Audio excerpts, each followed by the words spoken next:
welcome, welcome, welcome. This is Dave, and I have the pleasure to be with a nursing educator, Miss Tan from Singapore. Hello, how are you today? Hi, Dave. Nice to meet you again. It's really great, and I understand that you've been very busy in Singapore with various healthcare professionals in the elderly care, in the palliative care, in the hospice. And my question today is a little bit about the five-step grief process, whether the denial and then anger, bargaining, depression, and then acceptance. And Mm. when you're finding people going into depression, what are one or two things you can do to assist people to move to acceptance rather than move back to the other parts of denial and anger? I think that's a very loaded question Okay. because I've been on the receiving end as well because my first husband passed away when in his 30s when I was in my barely 30. So I knew exactly how it felt going through the five stages of grief. It may not be chronological, but like you said, it can be, you just jump right into depression. And I've been on the giving end of it as well because I've working in the palliative care setting. You see people going through that. Caregivers, they have anticipatory grief even right before their loved ones pass on. So they had that, and depression is very prevalent. So you asked, what was your question again? I would say my question is really about what are one or two things that you do to assist people to get to Right, acceptance? Or again, I right, understand right. you're a great listener. You're a very Yes. caring person. And what you've just said is that you almost let people do whatever they're going to do. Yet I have a feeling you do some things that assist them to feel connected. I think I know. One of the very common mistake that a lot of Asians caregivers do is actually just brushing it aside. So for me, having gone through that gave me an heads up of what is to come. So acknowledging that person is sad or depressed is the first step. You have to, as professional healthcare workers, or even at a personal level, you have to acknowledge that this person is going through depression for the anticipatory grief that is to come. And what I usually would say that I can't fully understand what you're going through because we can't, but but I know it must be difficult. Acknowledge that it is they're going through tough times. So naming that helps. I mean, like you like it or not, some people don't like the word depression, but we may name it in our mind that this person is going through grief and depression. So naming that feeling is very helpful.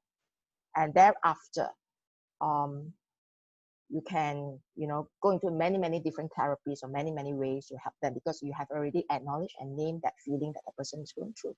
So the first step is really to acknowledge and name it, and that's how you could help another person to accept that this is what it is. And second step is to normalize the grief. It is okay to grieve. It is okay to be depressed because what you're going through is humongous, it's stressful, and to normalize it. It's not something that is difficult to go through or insurmountable, but it is normal. So normalizing the grief is the next step to acceptance. Beautiful. I think like that. And what about anger? When somebody's really expressing anger, Mm. what are they really doing, or what are they really saying from your perspective? I think um, when a person is angry, it's actually a very stressful event, especially if you are right there in the situation, in the midst of all this rage and fury. Firstly, is um, as at a personal level as well as healthcare professional, we have to be aware that this person is not angry towards us. Yeah, that we have. I have to have that self-awareness that it is not me.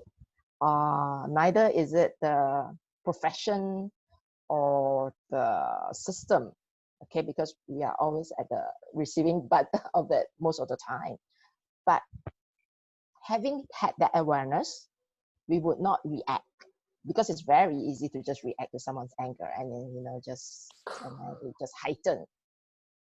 So having that helps in maintaining calmness within myself. And after that is to find out why. Listen to that person.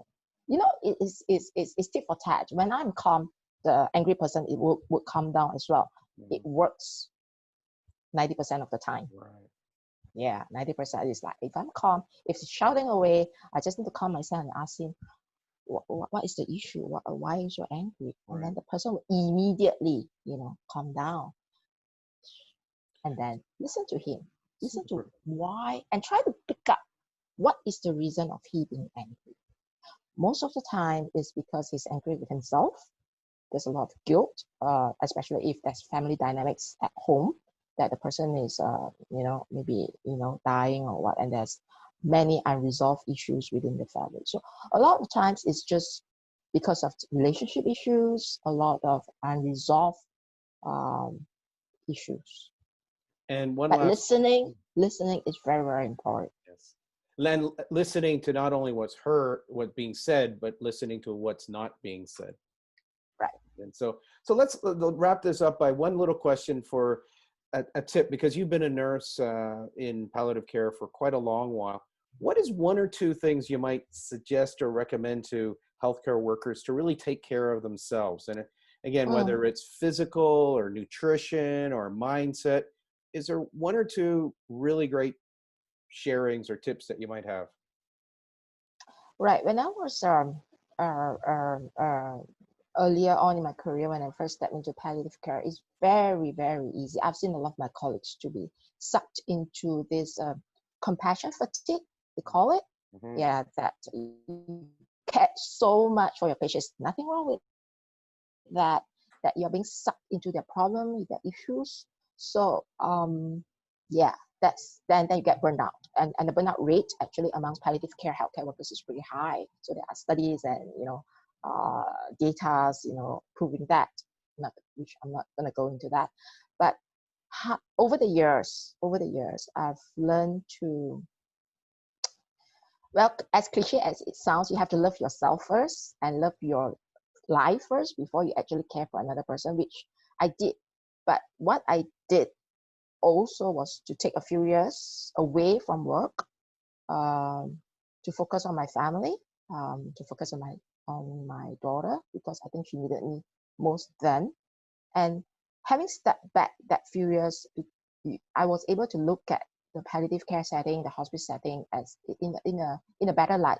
Mm-hmm. That we cannot solve every problem. When I first started as a palliative care nurse, we tried to solve every little problems that the patient had and make them happy and make them die peacefully. But that's not our calling. Our calling is just being there. So I always remind myself now that I think the presence is of importance. So-called mindfulness, is of importance with patient and a caregiver, and that's what they appreciate. They don't expect us to solve everything, because ultimately they know they own their own problems. So I'm not a hero. I tell myself I'm not a hero. Neither is all my social workers. Mm-hmm. But just being there at that moment, I think that helps. So when I'm at work, I'm in the moment with them. And when I'm away from work, I do my own things. I do my exercise. Not that I eat nutrition. Okay, I love my food, so I'll just eat whatever I want that make me happy. Mm-hmm. Not the healthiest, but I guess it gives me a lot of endorphin eating all this great food, rich food. Yeah, but exercise is very important. Working out, because when you sweat, when you have greater flexibility through yoga and toning, it helps. It really helps to have a good night's sleep and ready to start the day again anew the next day. Yeah. I think you've really, and having good friends like Dave. Good friends, good food, good exercise, good mindset, good sleep. No, these are fantastic tips, and I think they are some of the key components to mindfulness. Right. So thank you so much for your time today. It's great to see you. It's great to see you in a new environment, really contributing from a admin and a growth perspective. And it's always really wonderful to speak with you. Thank you very much, Nurse Tan. Okay, Dave. Bye.